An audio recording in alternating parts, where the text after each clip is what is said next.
Hello friends, welcome to judicial affair. आज हम इस वीडियो में डिस्कस करेंगे कि एफआईआर की क्या इम्पोर्टेंस है। क्या एफआईआर को एज ए एविडेंस एडमिसिबल किया जाता है या नहीं किया जाता, और अगर एफआईआर को हम इमीडिएटली लॉक करवाते हैं या फिर in continuity of the crime lock करवाते हैं तो उसकी क्या वैल्यू रहती है। और ये जो रेस जेस्टे की केस लॉ की सीरीज का पहला केस है, इन सभी क्वेश्चन के आंसर हमें मिले थे सवल दास वर्सेस स्टेट ऑफ बिहार के केस में। तो हम इस केस लो को डिटेल में डिस्कस करेंगे और इन सब बातों को जानेंगे। So let's start. देखिए, जनरल प्रिंसिपल क्या है। जनरल प्रिंसिपल कहता है कि FIR is not a substantive piece of evidence. ऐसे एफआईआर को हम एज ए एविडेंस एडमिसिबल नहीं करते, ये जनरल प्रिंसिपल है। लेकिन हम क्या कर सकते हैं, इसको कोरोबरेट कर सकते हैं।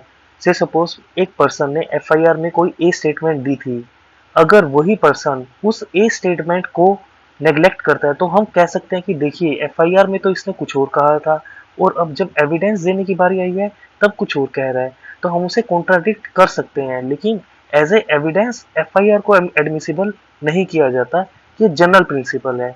लेकिन अब Sawaldas versus state of Bihar के केस में क्या क्वेश्चन निकल के आया कि whether FIR can be treated as res gestae. Res gestae मतलब कि क्या वो सेम ट्रांजैक्शन का पार्ट माना जाता है या नहीं माना जाता। तो अगर ये सेम ट्रांजैक्शन का पार्ट माना जाएगा, इट मींस एफआईआर को रेलेवेंट मान लिया जाएगा, और अगर एफआईआर रेलेवेंट मान ली जाएगी तो एफआईआर को एडमिसिबल भी किया जा सकता है। अब इस केस के फैक्ट क्या थे कि एक हस्बैंड वाइफ थे, उनके बीच में रिलेशन अच्छे नहीं थे। अब क्या होता है कि जो हस्बैंड है वो वाइफ को एक रूम में लेके जाता है, और जो वाइफ है उसके मम्मी पापा उसे फॉलो करते हैं और वो रूम के बाहर खड़े हो जाते हैं, और बाद में आवाज आती है रोने की, सेव मी। और इस तरह से जो पर्सन है, जो बाय स्टैंडर्ड्स है वहां पर, वो क्या करते हैं, अभी क्राइम कमिट नहीं हुआ है कंप्लीटली, अभी क्राइम चल रहा है, लेकिन इन बिटवीन ही वो इमीडिएटली पुलिस के पास जाते हैं और एफआईआर लॉन्च करवा देते हैं। अब पुलिस जब क्राइम सीन पर आती है तो वो देखती है कि जो जो वाइफ है, जो उसे मार दिया गया और उसे जला दिया गया है। अब क्या होता है कि अब इस एफआईआर को, अब देखिए, अब एफआईआर जो लॉन्च की गई है वो कंटिन्यूटी ऑफ द क्राइम में लॉन्च की गई है, या फिर कोई और सिनेरियो निकल कर आता है जहां पे एफआईआर को इमीडिएटली लॉन्च करवा लिया जाता है, उस केस में एफआईआर को एज ए एविडेंस एडमिसिबल किया जा सकता है। इससे ये बात निकल के आती है कि कितनी इंपॉर्टेंस है एफआईआर को जल्द से जल्द लॉक करवाने की।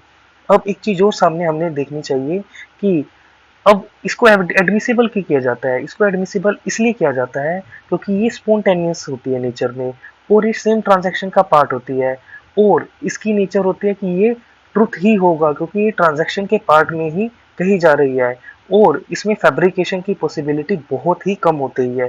क्यों? क्योंकि ट्रांजैक्शन अभी चल रही है और इन बिटवीन ही लॉन्च करवा दी जाती हैं सारी बातें।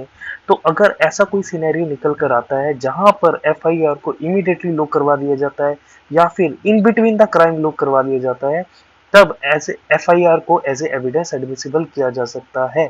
लेकिन अगर कोर्ट ने इस केस के जजमेंट में ये भी कहा कि अगर कुछ भी डिले होता है एफआईआर को लॉक करवाने में तो उसे हम कभी भी एडमिसिबल नहीं करेंगे।